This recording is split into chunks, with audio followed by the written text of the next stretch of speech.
Evan Davis, the head of a branch library in New Jersey, had been living as a man for only 2 years when he volunteered to mentor 12-year-old Chris Mari, a boy who was born a girl. I remember seeing Chris for the first time. He came walking down the hallway, and he just looked like any other boy, to me. How tall are you? Do you know how tall you are? I'm almost 5'6". Chris's view of Evan was pretty much the same.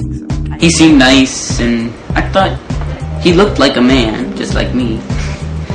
If I had not known that he was trans, I would have never guessed it. And I was very relieved by that. The kids had a lot of fun, and they just all took to Evan right away. So it was really great. On that second visit, Evan taught Chris how to tie a tie.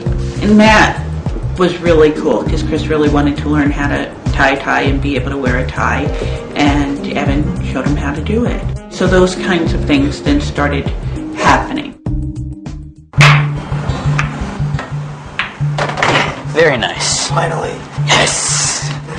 There were more visits and more opportunities for Chris and Evan to bond man to man. Oh. Their closeness was obvious to Evan's sister, Ellen. When Evan met him, I think there was an immediate bond there, and I know Evan sees a lot of himself in Chris and wants it to be easier for Chris than it was for him. I do remember as a child praying that I would wake up as a boy. Oh, I used to always pray for that. And it didn't happen, obviously. That didn't work out. This is from when I was in 2nd grade with my sister, when I was dressing as a boy. I do feel bad for that little boy, that what he had to go through all alone. And there was, nobody else in the world like me, as far as I knew.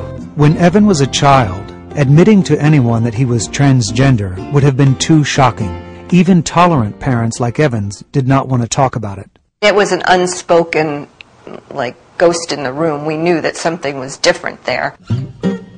Evan, who does not want to reveal his former female name, didn't behave like a typical little girl.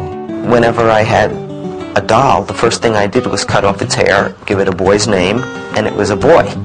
She used to abuse my dolls. She didn't like dolls, so she'd take my dolls and bite the fingers off of them. And I don't know why I did that. Hostile. It just, I don't know, they came off so easily. It was just...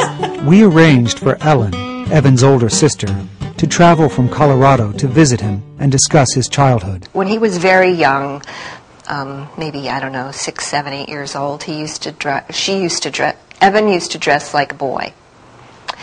And, very convincingly, I might add. When you'd come strolling through in boys' clothes and my friends would go, is that a sister or a brother or what's going on?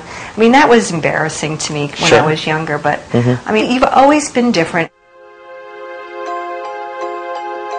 And at school, different meant unpopular. I started to kind of be ostracized by other kids and by their parents because they thought, what's this weird kid dressing as a boy?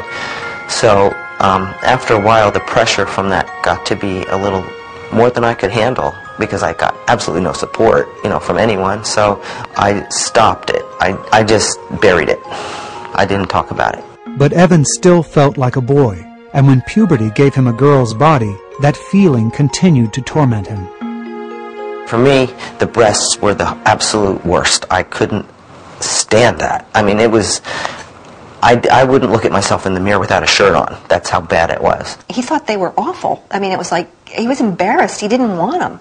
And so he never had good posture because he was kind of like trying to hide it.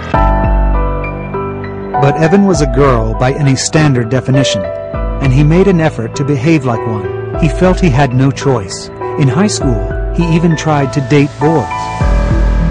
Whenever we would go out as a couple, that would make me so anxious that I would be sick to my stomach before I would go out. I couldn't deal with that at all. She never had boyfriends growing up, but she didn't really have any real girlfriends either.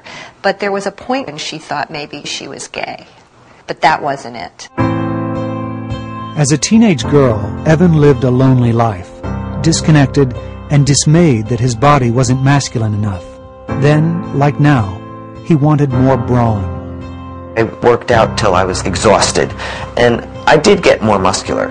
And I guess my body was very boyish looking, but it still was not a male body. A lot of effort to look like a man. But back then, it was too risky to come out as one. This was before the internet, so every now and then I would find a magazine article or something, and it was always these tragic cases of people who had transitioned and lost everything, their family, and, you know, they were rejected and ostracized and all these terrible things. So I would say, well, I guess I can't do that. Coming up, times have changed, but being transgender is still not fully accepted. Could Evan Davis help a young girl become a man? If she wants to be a boy, she's going to have to take the good with the bad and how people are going to react to her.